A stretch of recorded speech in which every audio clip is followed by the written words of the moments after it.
دیکھیے ہمارے جو اسلاف ہیں، صحابہ کرام کے بعد ائمہ، یہ ہمارے اسلاف میں چوٹی میں ہیں۔ ان اسلاف میں، ان ائمہ میں دو بنیادی قسمیں ہیں، ایک محدثین اور ایک فقہاء۔ محدثین، ان کا کام کیا تھا؟ قرآن تو اللہ نے خود جمع کر دیا تھا، میں پہلے دن بیان کر چکا ہوں حضور کے سیرہ مبارک میں۔ حضور نے صحابہ کو اسی ترتیب سے قرآن پڑھا دیا اور سینکڑوں صحابہ نے یاد کر لیا۔ پھر جو کمی اگر رہ گئی تھی کتابی شکل میں حضرت ابو بکر لے آئے۔ پھر اگر اس میں کوئی فرق پڑ رہا تھا پڑھنے کے انداز میں تو ایک کتابت کے اوپر جمع کر دیا حضرت عثمان نے۔ بات ختم ہو گئی۔ خلافت راشدہ میں قرآن کا معاملہ تو محفوظیت کی آخری درجے کو پہنچ گیا۔ اب اصل مرحلہ کیا تھا؟ حضور کے اقوال مبارک کو جمع کرنا۔ ان کو بھی تو سمیٹنا ہے نا۔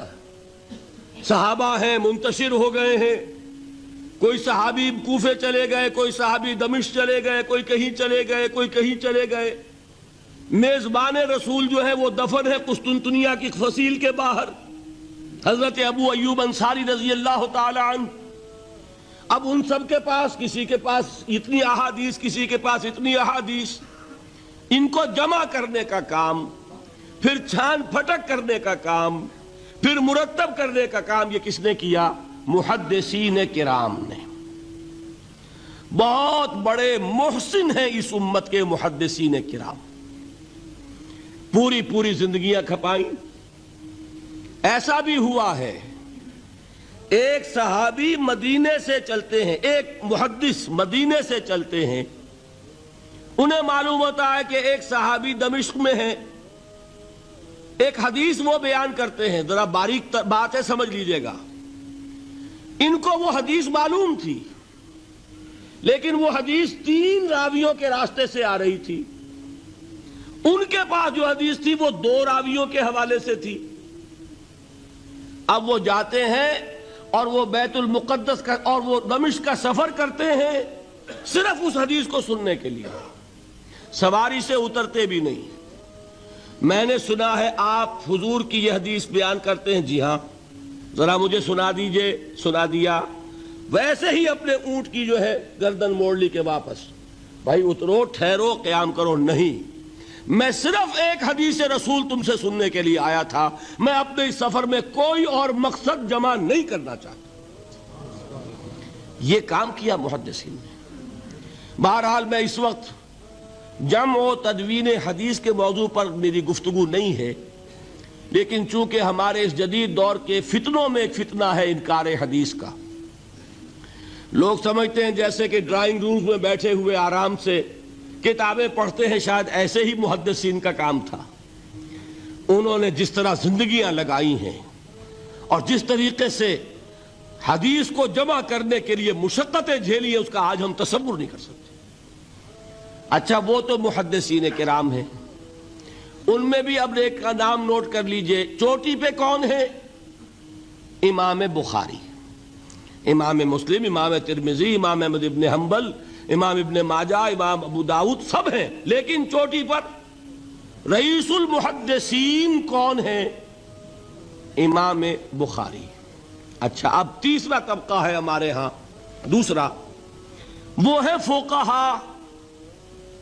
قرآن بھی جمع ہو گیا، حدیث بھی آ گئی، اب اس سے احکام نکالنے بھی تو ہے نا، استدلال کرنا ہے، حدیثوں کو جوڑنا ہے، قرآن کے ساتھ ان کا ربط تلاش کرنا ہے، اور پھر کوئی حکم تلاش کرنا ہے، اجتہاد کرنا ہے۔ یہ کام جنہوں نے کیا انہیں ہم کیا کہتے ہیں؟ فقہاء کرام۔ اور ان میں بہرحال جو لوگ یہاں جمع ہیں، مجھے یقین ہے کہ وہ اس بات کو تسلیم کرتے ہوں گے کہ ان میں چوٹی پر ہیں امام ابو حنیفہ رحمۃ اللہ علیہ، امام اعظم۔ ٹھیک ہے، کسی کی رائے ذرا مختلف بھی ہو سکتی ہے، کوئی شافعی مسلک کا ہے تو امام شافعی کو بہرحال وہ اونچا درجہ دے گا، مالکی مسلک کا ہے تو امام مالک سے اسے زیادہ نسبت ہے، لیکن واقعہ یہ ہے پوری دنیا نے تسلیم کیا ہے کہ قانون کا جتنا سینس امام ابو حنیفہ کو ہے، قانون ایک علیحدہ شے ہے، اخلاقیات علیحدہ چیز ہیں، ایک شے کا اخلاقی تقاضا کچھ اور ہے، قانونی تقاضا کچھ اور ہے۔ آپ کو کسی نے تھپڑ مارا، اخلاقی تقاضا کیا ہے؟ معاف کر دو بھائی، اور قانونی تقاضا کیا ہے؟ جوابی تھپڑ رسید کرو، اس لیے کہ اگر یہ نہیں کرو گے تو اس کی ہمت افزائی ہوگی، یہ کسی اور کو بھی تھپڑ مارے گا۔ قانون کا تقاضا یہ ہے، السن بالسن، دانت کا بدلہ دانت، والاذن بالاذن، کان کا بدلہ کان، قانون یہ ہے۔ اور اخلاق کا تقاضا کیا ہے؟ وَإِن تَعْفُوا وَتَصْفَحُوا وَتَغْفِرُوا، اگر تم بخش دو، معاف کر دیا کرو، لوگوں سے درگزر کیا کرو، فَإِنَّ اللَّهَ غَفُورٌ الرَّحِيمٌ، تو اللہ بھی تو غفور الرحیم ہے۔ تقاضے متضاد ہو گئے کہ نہیں؟ کسی معاملے کے اخلاقی پہلو پر نظر رکھنا یہ اور مزاج ہوگا، اور کسی معاملے کے قانونی پہلو کی گہرائی میں اترنا یہ اور مزاج ہے۔ میں اپنا احساس عرض کر رہا ہوں، اور دنیا میں جو بات مانی گئی ہے کہ جس کا نام لیگل سینس ہے، قانون کا ایک فہم، اس میں دنیا کا کوئی شخص مقابلہ نہیں کر سکتا امام ابو حنیفہ کا۔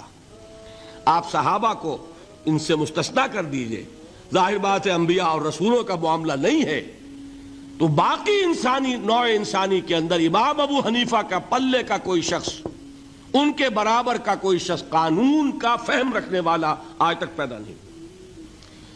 تو سید الفقہاء کون ہوئے؟ امام ابو حنیفہ۔ اور رئیس المحدثین کون ہے؟ امام بخاری۔ یہ ساری جو میں نے اس وقت آپ کو تمہید بیان کی، وہ اس مسئلے کے لیے پریشان کن مسئلہ یہ ہے کہ امام ابو حنیفہ کی طرف یہ بات منسوب ہے کہ وہ یہ فرماتے ہیں الایمان قول، ایمان نام ہے صرف قول کا، عمل اس میں زیر بحث نہیں آتا۔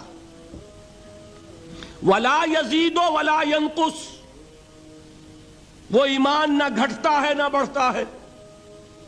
ایک سٹیٹمنٹ سمجھ میں آ گیا نا؟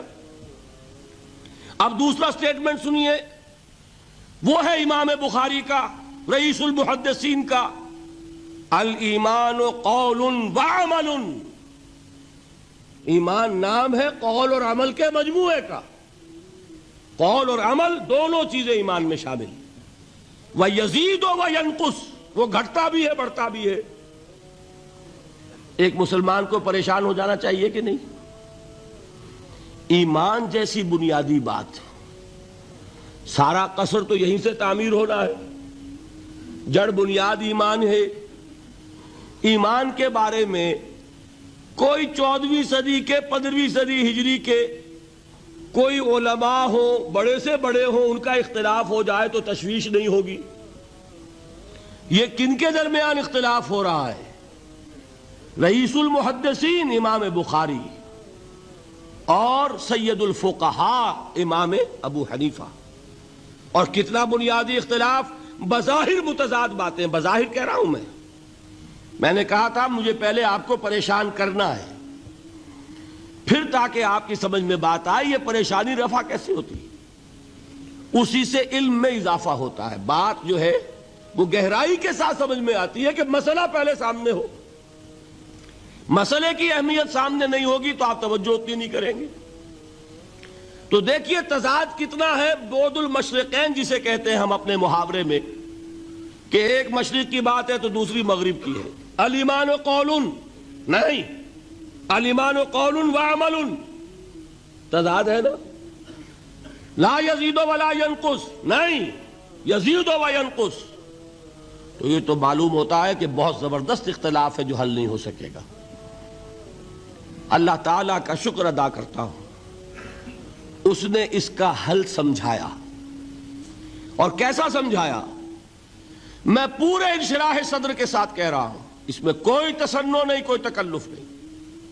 میرے نزدیک دونوں باتیں 100% درست ہیں۔ یہ نہیں کہ 50% یہ درست 50% وہ درست، نہیں، یہ بھی 100% درست۔ یہ بھی 100% درست. فرق کیا ہے؟ محل مختلف ہے. امام ابو حنیفہ قانونی ایمان کی بات کر رہے ہیں اور امام بخاری حقیقی ایمان کی بات کر رہے ہیں. قانونی ایمان کے اعتبار سے 100% درست ہے یہ بات کہ وہ صرف قول ہے، عمل نہیں زیر بحث آئے گا. ایک شخص نماز نہیں پڑھتا کافر نہیں ہے، نماز کا منکر ہو جائے کافر. زکوٰۃ نہیں دیتا فاسق ہے، فاجر ہے، کافر نہیں ہے. زکوٰۃ کہہ دے کہ ہے ہی نہیں دین میں، کافر.